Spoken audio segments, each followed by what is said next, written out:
Salve a tutti e benvenuti al podcast del cactus.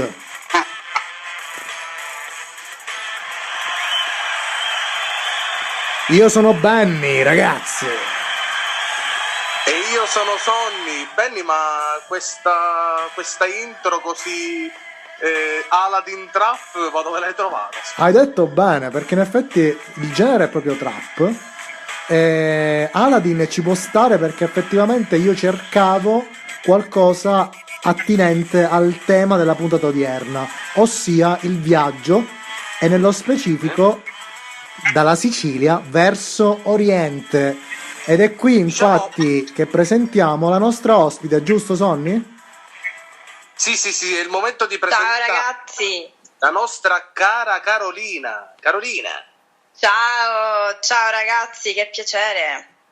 Allora, Caro, intanto ecco, dobbiamo dire la nostra frase di rito, cioè, Caro, dacci le tue specifiche, no? Dici un po' chi sei, i tuoi studi, cosa fai, e poi parliamo un po' del tuo spostamento e del tuo viaggio, che è un po' un viaggio diverso di quello che abbiamo trattato, da quelli che abbiamo trattato nelle altre puntate, con gli altri ospiti che viaggiano magari per lavoro o viaggiano per passione, così per diletto. Questo è un viaggio un po' più forzato, correlato anche ai tuoi studi, ma dici un po' di te intanto. Perfetto, sì. Allora, io ho studiato lingue a Catania, innanzitutto. Mi sono laureata l'anno scorso praticamente, no, 2 anni fa quasi.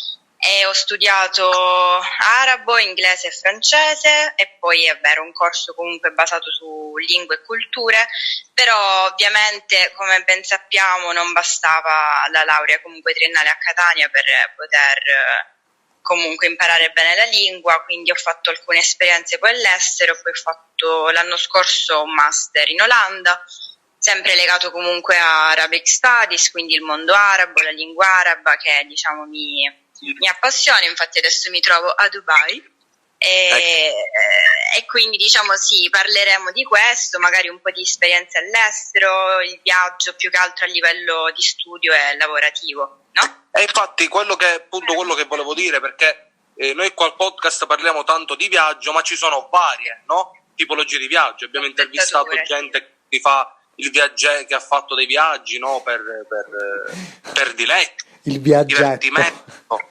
Come? Il viaggetto l'hai chiamato, è vero. Il cosiddetto viaggetto. Sai che ha fatto il Che è viaggetto? sempre importante, ha ovviamente la sua importanza. Ragazzi, a proposito, mi ricordo tipo, siccome io guardo molto i provini di Masterchef che mi fanno spaccare, un po' come facevo anche, diciamo, con questa vena masochistica, no? I provini del Grande Fratello, i provini di X Factor, no? In Masterchef c'era uno che fa, sì, perché questa esperienza in Giappone mi ha cambiato la vita e quindi voglio portare oggi il ramen. Ah, bene, ma quanti anni sei stato in Giappone? 2 settimane. Top! Ovviamente il ramen, che ci vuole praticamente anni e anni di esperienza, di storia, di tutto il resto per poterlo creare. Figurati se in 2 settimane riesci a capire qualcosa di quella cultura, ma comunque. Ma appunto cosa stavamo dicendo, caro Benny? Che appunto c'è il viaggetto che, attenzione, è importantissimo per una tipologia. Oppure abbiamo intervistato a Giovanni Cipolla di Pechino col Pandino, un altro nostro ospite abbiamo avuto qui che, diciamo, utilizzano il viaggio anche appunto come lavoro, perché organizzano viaggi. E poi c'è quest'altra tipologia che è il tuo, no? La tua tipologia, caro, che è un viaggio correlato, no? Anche allo studio e al lavoro, quindi tra virgolette. Sì. Esatto, perché per noi, cioè per chi comunque si laurea in lingue, è essenziale anche nel curriculum ovviamente poter inserire delle esperienze perlomeno di qualche mese o possibilmente più tempo è meglio per appunto testare nella pratica che non solo a livello linguistico ma anche a livello culturale sei riuscito comunque a entrare a contatto con altre realtà, perché altrimenti è tutto sui libri, ma non basta ovviamente, quindi infatti io mi ricordo, caro, che quando tu hai fatto la tua prima esperienza, diciamo, fuori dalla Sicilia, che è stata quella fatta in Polonia come Erasmus, no? Come anno Erasmus, anche lì, appunto, come dicevi tu, è normale che sia. Una cosa magari è imparare a studiare l'inglese anche all'università, una cosa è vivere e sforzarsi, no? di Sì, di io già parlare. studiavo inglese da comunque 2 anni perlomeno all'università, ma mi sono trovata spiazzata, cioè nel momento in cui ti ritrovi a doverlo usare ogni giorno, soprattutto in contesti internazionali dove ognuno ha il suo accento, ovviamente appunto lo devi usare quotidianamente, mi sono trovata spiazzata all'inizio, mi ricordo avevo comunque delle difficoltà e venivo già comunque da uno studio universitario. Quindi Certo. veramente per questo dico che è essenziale, però E è stato poi, molto scusa, ti importante. interrompo, Carolina. Qui voglio fare ecco, una citazione di un film che in realtà è ispirato, chiaramente tratto da una saga letteraria importantissima che fa parte un po' ecco, della storia della letteratura, effettivamente. Mi riferisco all'Hobbit di Tolkien, perché anche lì c'è questo tema del viaggio, inteso proprio come scoperta, no? Come lasciare tutto ciò che c'è di caro, la nostra sfera di comfort, uscire al di fuori, andare oltre. E quindi qua voglio fare questa citazione, cioè abbiamo Gandalf il grigio, che dice proprio a Bilbo per convincerlo a viaggiare con loro e dice proprio queste parole. Il mondo non sta nei tuoi libri e nelle tue mappe, è là fuori. E lui risponde, non posso andarmene di punto in bianco, sono un Baggins di casa Baggins. E Gandalf risponde, tu sei inoltre un Tuk. E quindi Carolina, tu ti senti un po' Tuk da questo punto di vista? Intendi come viaggio, però porti sempre, diciamo con te. No, perché questa cosa che hai detto mi ha fatto pensare anche una cosa di cui avete trattato in puntate precedenti, no? Questa cosa di comunque portare sempre con te tipo il luogo comunque da cui provieni, a prescindere da dove tu ti possa trovare, no? Esatto, Quindi Certo. io l'ho interpretata così questa citazione, non so voi. ci Ma sta. Benny diciamo che ha questa sua vena, questa sua continua riconducibilità al Black humor. mondo dell'Hobbit, però diciamo è una sua malattia mentale. No, Ma perché ci sta, Benny, sai Sony, che scusami, ci sta, perché anche lì l'Hobbit è proprio una metafora di questo, cioè questo tizio viveva tranquillo lì nella contea, che glielo ha sì, fatto fare di andarsene? Cioè alla fine noi siamo esatto. tranquilli e protetti qua, perché dovremmo andare via? Però in Ma in questo realtà Però è la caso, scoperta è la chiave di volta anche per cercare di crescere culturalmente e certo, anche mentalmente, quindi questo è un po' quello certo. che volevo dire, ecco. però Obiettivamente è facile infatti rimanere nella comfort zone, è molto, molto cunottante, ecco, molto conveniente e fa tantissima paura, soprattutto la prima esperienza.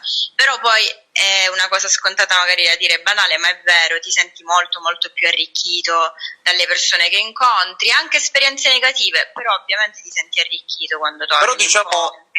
Sì. caro, che tu hai avuto secondo me la fortuna, e andiamo direttamente ai posti dove sei andato perché ci sono tanti aneddoti da raccontare, che hai fatto comunque un passaggio, no? Da appunto un allontanamento da casa che è stato graduale secondo me, perché prima sei andato in Polonia e poi in Olanda, comunque in dei posti europei, per poi recarti a Dubai, che è una realtà completamente diversa anche da un punto di vista culturale, e già secondo me questo, cioè le prime due esperienze ti hanno anche abituata moltissimo alla vita, no, lontana da casa.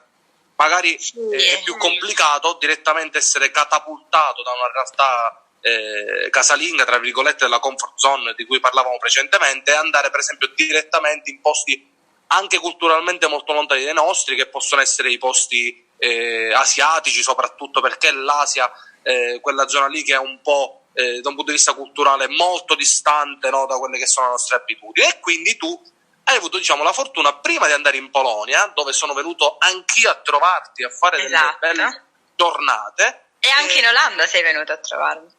ovviamente, e verrò anche a Dubai possibilmente quando finirà tutto questo Speriamo. Sì. inverno. Ecco, raccontiamo qualche chicca di questi posti che hai frequentato, partendo ovviamente dalla cara Polonia, ricca La di cosiddetta Polacchia per alcuni. Sì. la cosiddetta Polacchia, ricca di freddo, ricca di aglio, Sì. e io voglio Aglio a raccontare motore. aglio a motore, un piccolo aneddoto positivo verso la Polonia. Io, come tanta gente, avevo questa idea, no? Un po' che la Polonia fosse un posto magari dell'est Europa povero, un po', no? Questa concezione che abbiamo, che ha la gente che magari non conosce bene il posto. Ragazzi, in Polonia ho trovato una zona, una realtà super organizzata, moderna e pulita. Cioè io quando sono arrivato comunque sono rimasto un po' interdetto, un po' stranito. E infatti, sì, vai. E questa era una cosa che avevo pensato comunque di trattare eventualmente in relazione comunque alla Polonia, perché pensando un po' a questa esperienza, ovviamente ci sarebbero tante cose da dire, però una cosa molto molto importante è questa, ad esempio la percezione che noi abbiamo delle altre nazioni dalla prospettiva, ecco, comunque del posto in cui vivi. Io mi ricordo quando sono andata, poi raccontavo che appunto la città in cui ho vissuto, che è Wrocław, per qualche mese era super moderna, con un sistema di trasporto anni luce avanti rispetto che alla Sicilia e magari anche alcune città italiane. Modernità comunque in tutto e per tutto. Io mi ricordo che molta gente mi diceva: ma com'è possibile, la Polonia è un posto povero, si sa, ma perché non era più così? Invece questa era una prospettiva di anni comunque passati. Invece certo. Questa città è poi anche una città universitaria, proprio con un ambiente internazionale, quindi ora vabbè, è diventata una meta sempre più turistica in generale, infatti soprattutto negli ultimi anni vedo molte più persone che vanno non solo a Varsavia ma anche a Cracovia eccetera, però questo era un aspetto importante, che non è assolutamente appunto quell'ambiente povero che si pensa, però il discorso della chiusura sì, quello l'ho notato, la chiusura mentale. Infatti, caro, volevo parlare di questa roba che avevamo trattato anche con Ciccio in una puntata precedente, in qualche puntata precedente, cioè questo atteggiamento un po' razzista / omofobo dei polacchi. Vuoi dirci un po' di questa situazione? Perché comunque io mi ricordo che comunque quando sono venuto a trovarti diciamo gente di colore non ne ho vista completamente. Esatto, Vabbè, però Sony, sì, io voglio non però c'è... fare una puntualizzazione, scusate ragazzi, perché qui Sì. sennò rischiamo di magari diciamo farci odiare da chi è che ha un'opinione diversa da questo punto di vista. Sì, ma perché più che altro, guarda, molto spesso si vive di stereotipi, no? Cioè l'idea del bigottismo, della religiosità c'è comunque anche nei confronti degli italiani, cioè addirittura c'è chi associa anche l'omofobia nei confronti degli italiani, però vi posso dire che effettivamente non è così, quindi con la Polonia bisogna sempre anche stare attenti, nel senso che magari, No, hai ragione, ok, è vero che Io- c'è chiaramente una massa di persone che ha un pensiero che probabilmente si discosta alla grande con quello che dovrebbe essere poi il pensiero comune e quello più rispettoso nei confronti del prossimo. Però è chiaro che ci saranno anche dei piccoli spiragli di luce anche lì, come ci sono anche Vabbè, qui quello effettivamente. sicuramente, però Cioè, noi stiamo parlando in grande, no? no, però Sì, se magari guardi è allora... giusto puntualizzare questo perché non dobbiamo dire i Cioè, polacchi sono omofobi, i polacchi sono vabbè, è razzisti, chiaro, No, ok? noi non andiamo mai a generalizzare, è come Certo, dire certo. che i tedeschi sono nazisti o tutti gli italiani mangiano pasta, sono scuri e pelosi, che è vero, ma Esatto. comunque dico. Allora, guarda, no, è giusto, non si deve mai generalizzare. Io vi posso dire per la mia esperienza personale quello che ho percepito e mi ricordo che ho avuto diverse conversazioni con ragazzi proprio del posto, cioè il polacco tipico, di cui comunque, soprattutto io ho avuto una coinquilina appunto turca, quindi musulmana anche, infatti anche questa è stata un'esperienza particolare, comunque eravamo abbastanza amiche, ovviamente coinquiline, e mi ricordo che questi ragazzi, questo gruppo di ragazzi con cui uscivo, non volevano proprio, non la potevano sopportare, ecco, proprio solo per il fatto che fosse musulmana, e mi dicevano anche che c'è praticamente una parola che è una sorta di insulto che mette un po' insieme gente di colore ma anche italiani, è tipo, sembra traducibile come dalla pelle scura una cosa. Stiamo parlando di qualche anno fa, ragazzi. Potresti comunque dirla non questa si parola, fare. Carolina? Potresti dirla? Questa Dovrebbe parola? essere qualcosa tipo broschi, ora non mi ricordo esattamente. Ok. Ma Però infatti ecco, per dirti... ricordo che anche un tuo amico, che è siciliano, palermitano, lo valutavano tipo come, tra virgolette, appunto come se fosse un black man, no? Sì, esatto. Con questo ovviamente lungi da me appunto dire che tutti sono razzisti, omofobi e quant'altro, però io ero stupita di sentire, ripeto, un ragazzo della mia età fare certi discorsi. Da noi magari in genere sono più le persone anziane o comunque con un diverso background, eccetera, no? Quindi a me è capitato frequentemente ed ero un po' stupita, e so anche che recentemente ci sono state delle proteste anche a riguardo, non lo so, discorso comunque sempre omofobia, eccetera, perché ho un'amica che ha vissuto lì, quindi sì, c'è questa realtà, ecco, però è sempre importante aprirsi ovviamente al dialogo, questo sì. Certo, e ricordiamo che uno degli aneddoti più tipici appunto della Polonia, che ha colpito mio fratello, il buon Rupert, è stato, e da lì è nato il tormentone no garlic, no? Perché appunto dalla prima sera fino all'ultima quell'aglietto si trovava, o mi sbaglio, Carolina? Ovunque, io amo l'aglio, però sì, era eccessivo, in qualsiasi zuppa, in qualsiasi, anche forse nei dolci lo mettono, non lo so, poi c'era quella situazione tram dove proprio, non lo so, ma infatti, una nube. Ma infatti diciamo che, ecco, qual è il cibo più buono della Polonia? O non mi dire i piroghi, per cortesia, che neanche l'ho potuto assaggiare. No, a me sono piaciuti molto e sono tra le cose più tradizionali, però non so se tu ricordi il fatto anche che sia così economica rispetto ovviamente all'Europa, comunque al nord Europa, ma anche all'Italia, ti fa apprezzare questo aspetto di poterti sentire ricco, diciamo, anche alla fine se non lo sei, perché sia viaggiando, ma sia come viaggiatore che come persona che vive lì, puoi permetterti di andare in ristoranti dove io ho mangiato veramente bene, pesce, carne, qualsiasi cosa, pagando alla fine poco, quindi anche da studente Erasmus ti puoi permettere certe cose che ad esempio in Olanda mai fatto. E ora andremo all'Olanda, ma prima voglio raccontare solo questo, Benny, dato che noi siamo appassionati di cibo. Però io vorrei mantenermi un secondo sul discorso della Polonia per dire soltanto quest'ultima cosa, perché ci avete mai fatto caso che negli hashtag più comuni, ogni volta che vedete quelle foto di quelle ragazze, no, con tutti questi hashtag, no, follow for follow, quindi non lo so, follow me, eccetera, molto spesso trovate in fondo tra questi hashtag anche Polish girl. Ci avete mai fatto caso? No, non ci ho mai fatto caso. Fateci caso, anche in contesti in cui non c'entra nulla. Ragazzi, non l'ho mai capito perché, è strano. Non so perché. Dovrei informarmi. Esatto, perché Polish Girl? Perché è sicuramente un trend, questo sì, perché è un hashtag appunto, veramente ragazzi lo trovate ovunque, anche in Chiara Ferragni, se andate a vedere lì, c'è scritto sotto Polish Girl, non so per quale motivo. Quindi o magari perché appunto le ragazze polacche sono particolarmente belle, quindi magari ecco è tipo una specie di canone, e ci potrebbe pure stare. Oppure non so, ragazzi, fateci sapere se voi ascoltatori se sapete qualcosa, perché io su internet non sono riuscito a trovare nulla in questi 5 secondi, ecco. Io caro Benny, salto la parte, perché il tempo vola, salto la parte della mia alimentazione preferita in Polonia. Voglio ricordare solamente quella sera in cui eravamo in quel pub e c'era un tizio un po' alticcio che ci voleva importunare, no? Un po' ubriachello. Insomma, è arrivato il proprietario, gli ha cafudato 2 pugni in faccia scioccanti e l'ha buttato fuori. Questa è stata una delle cose più... Te lo ricordi, caro? Io ho rimosso, chissà perché, non lo so.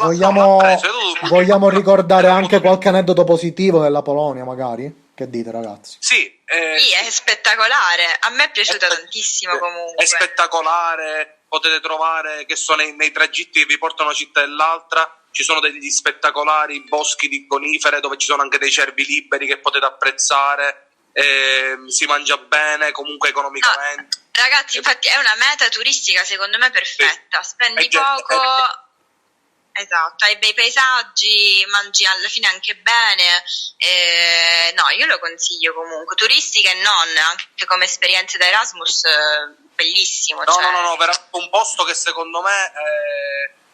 ha delle skills incredibili, veramente, quindi tutto cose positive, ovviamente quelle negative sono per fare un po' di goliardina, no? Esatto.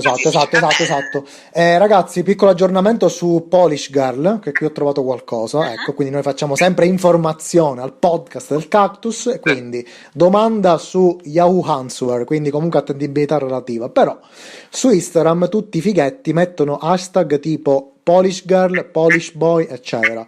Quindi mi chiedevo cosa significa per sta gente Polish, visto che praticamente nessuno di loro è polacco, questa è la domanda. E allora qualcuno risponde Polish girl. Sei un po' polacco. Sì, io un po' lo sono, in effetti. Allora, praticamente mettono questi tag così tutte le persone che mettono questo hashtag per vedere ragazze polacche vedono anche ragazze italiane. Lo so che è un Ma, ragionamento senza senso, ma il Ok. loro cervello è senza senso. Quindi, ragazzi, ma ci sta. un saluto a tutte le Polish girls che ci stanno ascoltando. Vai, Hashtag Polish Girl. esatto. Hashtag Polish. Comincio a usarlo Chiaro, anch'io. una volta finita questa tua esperienza Erasmus, la seconda esperienza che hai fatto, no, fuori dalla Sicilia è stata per il tuo, no, per conseguire un master in Olanda, a Leiden. Sì, a Leiden, che si trova vicino a Amsterdam, ed è una città anche lì troppo carina, secondo me. Bellissimo. Universitaria, non è caotica come Amsterdam, ma è collegata comunque a Non è tutto. caotica E fa come Amsterdam, come qualcuno dice. Amsterdam. Ed è, sì, l'ho deciso perché comunque tra magari fare la specialistica in Italia o un master all'estero, anche se il master dura un anno, durare anche 2 anni, però avevo bisogno anche lì di rafforzare un po' le mie competenze, così a livello linguistico, ma soprattutto volevo farmi questa esperienza, anche perché anche a livello universitario ovviamente è stato completamente diverso, quindi non me ne pento assolutamente. Ecco, com'è un po' la differenza tra l'università, no, l'approccio universitario, per esempio in Olanda, rispetto a quello italiano? Questa cosa è interessante, secondo me. Sì, io posso fare il confronto con l'Università di Catania, perché magari poi ci sono università nel resto d'Italia che si avvicinano molto di più a quel metodo, però il confronto con l'Università di Catania o comunque la Facoltà di Lingua a Catania, un altro mondo, cioè noi tutto teorico a Catania, quindi il classico studio, hai tot libri da studiare, puoi anche non frequentare, sì esatto, ti presenti all'esame, tot domande e via. Master funzionava che ogni lezione era obbligatoria e si creava questo dibattito tra un circa 20 alunni, diciamo, e il professore o professoressa che rigorosamente erano sempre pronti a mettere in discussione qualsiasi cosa. Quindi c'era questo discorso non tanto di insegnare, ma quanto di dibattere su determinati argomenti, e volevano proprio che noi elaborassimo tipo idee nuove, concetti nuovi, o comunque ci dimostrassimo creativi, no? In questo dibattito che si creava, quindi una cosa assolutamente diversa.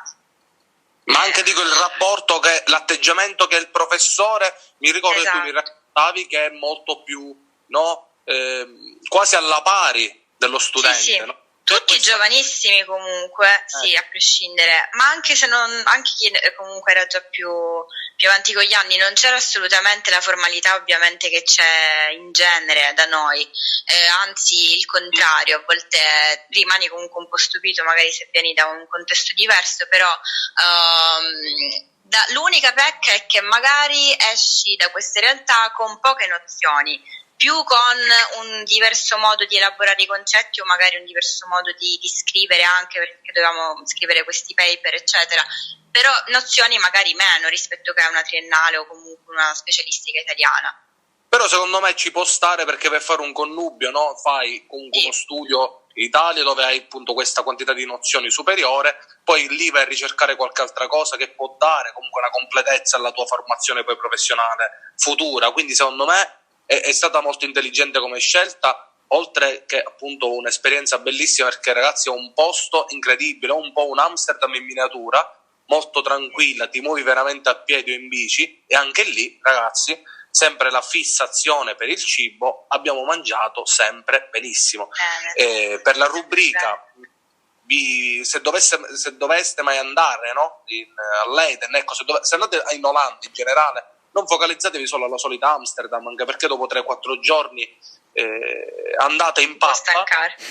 Sì, quindi vi consiglio magari un paesino come Leiden, dove andate a rilassare un po', o la zona dei mulini, ovviamente, dove siamo stati, Rotterdam ovviamente, e voglio solamente dire, se andate, e voglio ricordare questo piccolo aneddoto ero con Giulia, la mia ragazza, che è la sorella di Carolina. Eravamo in questo mercatino bellissimo del sabato, bene, le aringhe praticamente sane, che le vai a ingurgitare come se fosse una foca, ma che sono spettacolari, quindi marinate, no? un po', proprio tu prendi tutta l'anguilla, gli manca solo la testa, la prendi dalla codina e la infili in bocca come se fossi una foca appunto allo zoo e te la mangi così, buonissima.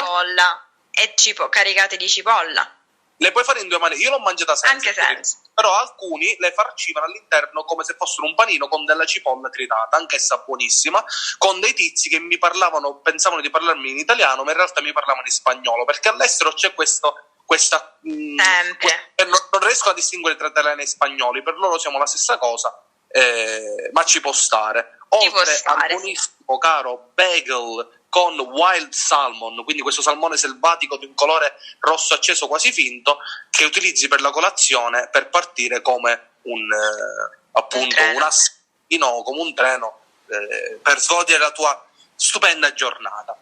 Esatto. Ultima piccola chicca che vorrei aggiungere su Leida, perché in realtà Leida è il nome italiano, stranamente, non so perché, ma insomma noi tendiamo a italianizzare un po' tutto, quindi Leiden diventa Leida, ma insomma l'Università di Leida a quanto pare è la più antica dei Paesi Bassi, infatti è stata fondata nel 1575 da Guglielmo I d'Orange. Quindi ragazzi, c'è una piccola affinità con Carolina in qualche modo, perché Carolina si chiama Arancio d'Orange, ci sta. Non so neanche com'è che mi hanno accettata. No, vabbè, comunque è una bella università. Però volevo solo dire che appunto il discorso che ho fatto io sul master, anche lì ci sono delle differenze, quindi ci sono anche quelli con più nozioni, quelli più... Ecco, ognuno è diverso, quindi questo è sempre ovviamente solo la mia esperienza personale. E consiglio a tutti appunto di andare a Leiden, di visitare l'Olanda, perché appunto come avete detto voi è spettacolare.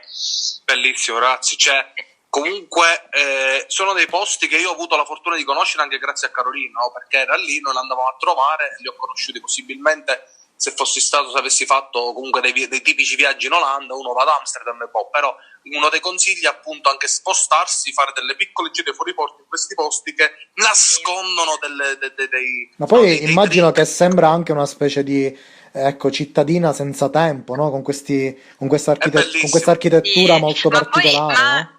Anche il fatto di spostarsi sempre in bici, quello è veramente una cosa che ho amato. All'inizio ovviamente ho avuto un sacco di problemi perché io ero assolutamente negata, però poi è andata sempre meglio. A fare che? Con la bicicletta? Avevi le rotelle? Avevi messo le rotelle, quelle piccoline? Posso dire una cosa, Benny? Non so se lo sai, questa è una tua citazione che te la rigiro. Ma in Olanda la maggior parte delle biciclette non sono come le biciclette che utilizziamo qui noi, con i classici freni nel manubrio a destra e a sinistra che corrispondono all'anteriore e al posteriore. Mi fa piacere che stai dicendo questa cosa, perché io non ne ho idea. Dimmi, quindi. Praticamente il freno è nei pedali, è un freno pedale. Cioè tu per frenare fermi i pedali e ruoti. Fai una sorta di pressione al contrario, ecco. Al contrario. Capito? Sì, ma scusami, è un freno appunto lineare, nel senso che frena di botto, oppure puoi anche regolare la frenatura? No, frena più dolcemente rispetto che quello appunto nel manubrio. È un po' più graduale e lo fanno perché fondamentalmente è tutta pianura, quindi non c'è così tanto bisogno di un freno potente, diciamo. Cioè non è che hanno le mountain bike col cambio Shimano con la molla centrale, stiamo parlando di comunque molto all'antica. Anzi, è giusto dirla questa cosa, perché io non ne avevo proprio idea, per me erano identiche alle nostre biciclette, assolutamente. Chiaramente puoi trovare anche quelle col freno manuale, ma nel manubrio, ma nessuno lo utilizza. Vabbè che comunque lì la gente ha tipo 4-5 bici a casa per ogni membro della famiglia, quindi vabbè, magari ne hanno diverse, però la bici tipica olandese in quel modo lì è molto da passeggio, non è appunto la mountain bike. E prima di passare all'ultima tappa, direi di raccontare un aneddoto. Eravamo a Zanz, Schanz, dove c'erano tutti questi mulini. Ebbene, mi ricordo di questi bambinetti olandesi che dovevano saltare questo piccolo fiumiciattolo, questo piccolo appunto cos'era? Sì, un fiumiciattolo, e c'erano un gruppo di spagnoli che gli facevano il tifo a sto bambinetto, e mentre stava saltando è caduto in mezzo a questo fiumiciattolo, e quindi mi ricordo sta scena e noi eravamo lì che lo guardavamo tutti e lo lui non ce l'ha fatta, è stata una storia triste. Però mi fa ridere che ogni aneddoto che Sogni racconta, io presumibilmente comunque ero presente, ma non me li ricordo. Ma te lo ricordi che è volato là nel poso, in sto fiumiciattolo? Va bene. Troppo grave, ma comunque. Gravissimo, comunque. Ma comunque. E poi... ragazzi, fuoco cammina con me, vai. Perfetto. Dopo questa esperienza, cara Carolina, è arrivata l'ultima tappa, quella un po' più particolare, un po' più... esotica, sì. Esotica. Ed è stato appunto il tuo approdo a Dubai. Raccontaci un po' di come sei arrivata, cosa fai lì, cosa sta succedendo in quel Dubai. Sì, allora, io appunto dopo il master, no, anzi prima di finire col master, ho fatto questo colloquio per lavorare qui. Io sono sempre stata affascinata appunto dal mondo arabo, la lingua araba, anche se purtroppo ancora non è che abbia raggiunto chissà quali skills, però mi affascina sempre e quindi era tipo un sogno comunque vivere per un po' in un posto del genere, e quindi ho avuto questa opportunità. Adesso mi sono trasferita qui da praticamente 2 mesi. Allora è veramente particolare, ovviamente con quarantena poi e tutto non ho avuto ancora la possibilità di visitare tutto quello che c'è da vedere o comunque di uscire tanto, però già mi sono resa conto delle challenge che comunque ci sono nell'ambientarsi, che non è la stessa cosa ovviamente di ambientarsi comunque in una qualsiasi città europea, eccetera, perché diciamo che comunque ci sono tutte determinate regole che poi puoi cercare di ovviare, però devi stare molto molto attento. Infatti, caro, scusa, ti interrompo, le voglio ben elencate, nel senso che quante volte trovate anche su YouTube dei video, no? Di gente che va a lavorare lì e ci sono quelli che ti dicono ma ci sono queste problematiche, quelle problematiche, oppure questa cosa va bene, questo non si può fare, eccetera eccetera. Quindi c'è molta discussione, no, sulla vita a Dubai, sul lavorare lì, eccetera eccetera. Quali sono in particolare, no, queste chicche, queste diversità che dici per noi sono normali ma in realtà lì non si possono fare, per esempio? Allora, chiaramente venire qua da turista e da poi persona che lavora qui, quindi ha un visto e tutto, è diverso, perché se comunque vieni da turista, ad esempio, mettiamo discorso comunque alcol, negli hotel puoi bere quanto vuoi, comunque discorso, oppure dimostrazioni di affetto in pubblico, quindi una coppia che cammina con la mano, molto probabilmente lo farà nel centro città, dove anche lì c'è molta più tolleranza rispetto che alle zone più periferiche. Quindi comunque ci sono queste differenze, quindi i turisti sono quasi sempre diciamo tranquilli, non hanno problemi, si è tutelati perché come sappiamo qua si vive di turismo, quindi non si potrebbe fare altrimenti.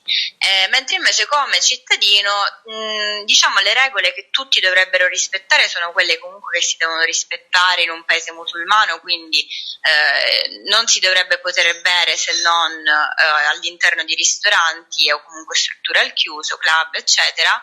Non ci si può, cioè non si possono avere dimostrazioni diciamo di affetto se non si è in una coppia appunto sposata. Quindi per esempio, no, se io arrivo, no, lì, cioè non è che mi metto a sbaciucchiare o a fare un po' di...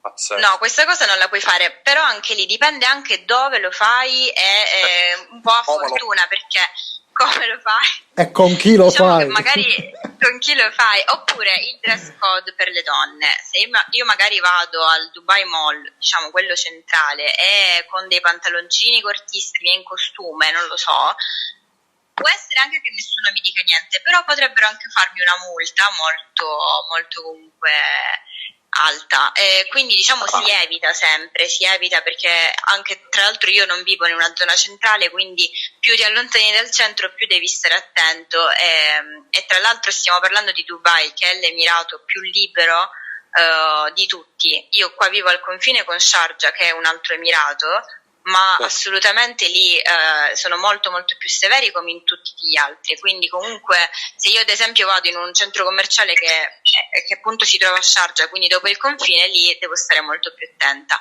quindi è sempre meglio evitare, è sempre meglio rispettare ovviamente queste regole, che alla fine ci sta, dico, sei in un altro posto, sei un'altra cultura, dico, non è che ti stanno dicendo per dire cose impensabili, incredibili. Cioè, secondo me sono dei piccoli sacrifici che sono fattibilissimi, nel senso, sì.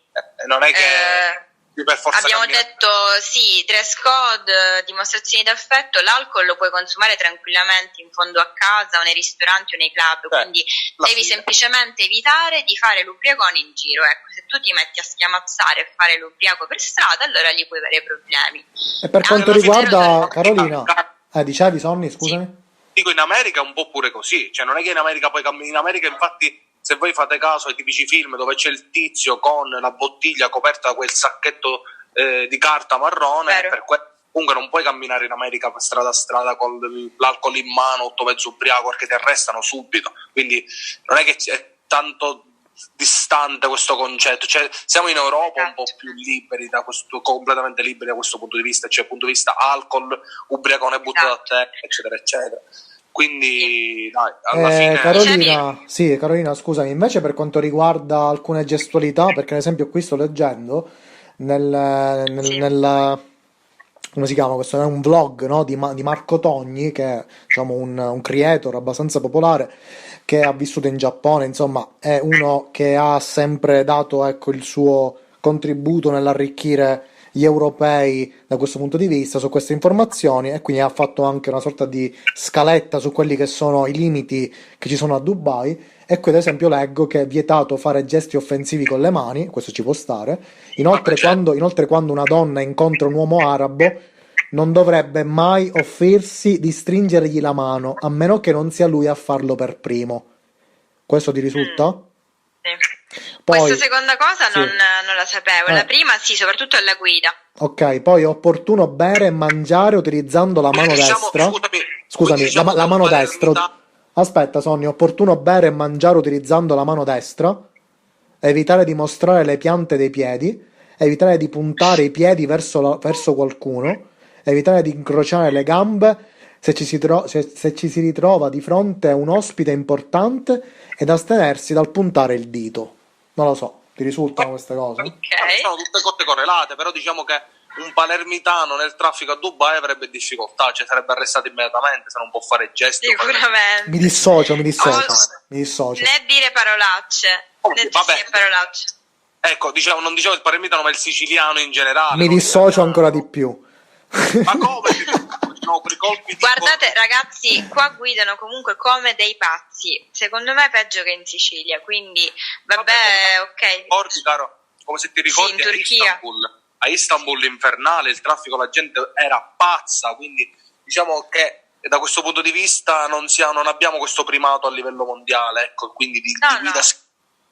E per ora, mi stavi dicendo, caro, nel briefing parlavamo che c'è il Ramadan, per ora? Esatto, sì, volevo accennare a questa cosa perché è interessante, che da una settimana siamo entrati nel periodo del Ramadan, quindi questo periodo di Ramadan agli ascoltatori. Sì, è questo periodo di purificazione appunto spirituale prima di tutto e fisica, quindi è un periodo di circa un mese in cui appunto ogni musulmano deve astenersi dal mangiare e bere durante la giornata e fin quando poi comincia il periodo dell'iftar, quindi quel momento del giorno, più che altro della notte, in cui poi possono mangiare e bere di nuovo, che circa Caro, dalle 7...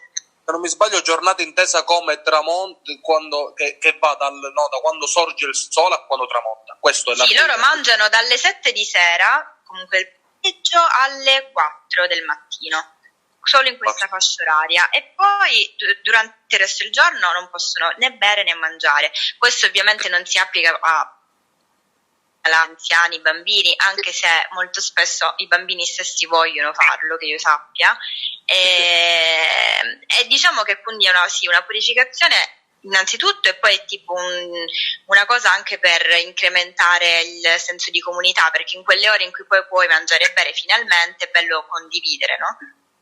Ma quindi ci sono, no, che sono i locali aperti di notte, quindi? No, perché qui al momento abbiamo il coprifuoco, diciamo, e la quarantena fino alle 10, però in generale sì, mi hanno detto che è bello anche per gli internazionali, anche per i non musulmani, andare a queste cene buffet dell'iftar, perché comunque hai proprio questa sorta di non lo so, senso appunto di comunità, ovviamente soprattutto chi digiuna è felice comunque finalmente di mangiare e bere, quindi e c'è ovviamente un sacco di cibo, cose spettacolari, in genere organizzano in tutta Dubai, Ah, quindi però scusami ovviamente in Carolina, questo periodo quindi gli arabi, insomma i musulmani, scusami, gli islamici possono bere alcol allora? Questa cosa non l'ho mai capita. no, No, allora aspetta, in teoria no, in realtà quasi tutti i ragazzi che ho conosciuto e le ragazze, ma soprattutto i ragazzi lo fanno, chi più chi meno, ma non durante il Ramadan. Ora tutti i miei amici diciamo di qua musulmani in questo mese non stanno bevendo alcol, vabbè, in teoria non potrebbero neanche bere sigarette e non possono neanche appunto avere rapporti sessuali, questo per un mese, ma in Certo. teoria sarebbe sempre, però poi come sappiamo, secondo me è una religione comunque con diverse contraddizioni, perché ovviamente ci sono regole molto difficili da seguire, quindi poi diciamo si trova sempre la scappatoia, soprattutto vabbè, per un una po' come religione. anche le regole cristiane che hanno comunque una sua rigidità, però poi c'è la tollerabilità legata al fatto che comunque molte Esatto, regole basti ovviamente. pensare che, diciamo, durante il periodo pasquale capitava spesso che c'era la gita diciamo, il viaggio di istruzione, ecco, annuale, e capitava molto spesso durante, appunto, la Quaresima. Quindi il venerdì i ristoranti rigorosamente servono carne alle persone, nonostante, diciamo, sia una sorta di uso comune quella di presentare invece il pesce. Invece nei ristoranti Cioè, dove ospitano i ragazzi nelle gite scolastiche, carne il venerdì, venerdì Anche santo. se questa cosa, se posso dire, posso fare una precisazione in questa cosa della carne, anche qui è una cosa culturale. Il senso della carne era un senso di sacrificio, cioè siccome la carne era molto cara, in Esatto, quel esatto. periodo di santo tu non devi acquistare e mangiare la carne perché è una cosa costosa, carne No, ma intesa in anche teoria come una durante la cosa. quarantena tu non dovresti mangiare il venerdì carne, capito? In questi 40 Sì, sì, giorni. sì, sì, sì, stiamo parlando di però questo. più come metafora, ecco, Però no? come metafora, però poi Esatto. cosa fai tu? Vabbè, non è carne, mangio pesce, che costa di più della carne, quindi in realtà il concetto di sacrificio, no? Di andare ad Esatto, esatto, avere bravo, il è vero. digiuno, di andare a fare qualcosa di umile, viene completamente, stavo dicendo una Sminuito, parolazza, sì, dal mangiare poi pesce, quindi anche lì è una certo. cosa veramente presa alla lettera senza Sì, nessun sì, sì, sì, significato sì. dietro. Siamo a 42, Questo è sempre il rischio. 42 minuti, ragazzi. 42. Io volevo Volevo concludere. aggiungere Vai. solo una cosa riguardo il Ramadan, la challenge diciamo per gli internazionali, per chi appunto non è musulmano, è quella che in pubblico non puoi, anche se non sei musulmano, né bere né mangiare per rispetto di chi sta digiunando. E secondo me è Quindi giusto. con 40 gradi se esci non puoi in teoria neanche avere un sorso d'acqua. E con questo Vabbè, niente, quello volevo del aggiungere. mangiare sì, dell'acqua secondo me è un po' più complicato, però il fatto di avere rispetto comunque ci può anche Ci può stare, perché stare, secondo sì. me sapete qual è la conclusione di questo discorso delle lamentele o chi soffre di più, no? Magari a vivere in una realtà del genere, è sempre legato secondo me al tuo grado di adattabilità. Cioè, più Certo, tu sei una persona adattabile, camaleontica, che riesce anche ad immergersi, ad apprezzare quello che lo circonda, che è quella cultura diversa, secondo me riesci a vivertela bene e apprezzare quello che stai facendo. Se sei uno completamente legato alle sue chiuso. abitudini di casa, che non può stare senza mangiare la domenica la pasta al forno o doversi fumare la sigaretta in giro, insomma, hai Ti difficoltà troverai naturalmente. male. Quindi secondo me è legato all'adattabilità personale, l'apprezzare un posto piuttosto che un altro. E io vedo, caro, che tu ti stai trovando molto bene appunto perché hai questa caratteristica e questa forte adattabilità, quindi sono molto contento per te, cara. Grazie, è vero, ma è essenziale, però ci si può lavorare anche su queste skills, Sì. diciamo, no? Di adattabilità, però sì, è vero, è assolutamente essenziale. Bene, Quindi, caro, Carolina, sì, Sony, scusami, ma dobbiamo veramente chiudere adesso, purtroppo, sì, ok, perché siamo proprio quanto agli manca? sgoccioli. Siamo a 44 minuti, ragazzi. Quindi, Ok, ragazzi, ok. ringraziamo Carolina per averci appunto Grazie a allietato, voi. sì, con questo appunto excursus dei suoi viaggi, delle sue mete, e quindi cerchiamo anche qui di immedesimarci nelle sue parole per cercare anche soltanto di uscire con la mente, no? Visto che non possiamo farlo fisicamente o comunque non possiamo andare, ecco, al di fuori del nostro staterello italico. Vuoi dire qualcos'altro, Sonny, per salutarci? Nel frattempo Sì, io metto la nostra saluto a colonna Carolina, sonora. saluto tutti gli ascoltatori del podcast, non vedo l'ora di venirti a trovare, cara Carolina, e niente, spero di poterci vedere presto, ti voglio bene e ti saluto, grazie. Anch'io, ragazzi. Ciao Carolina. Grazie e siete troppo forti. Sono la Grazie, vostra grazie fan. mille, cara. Ciao. Questa te la dedichiamo.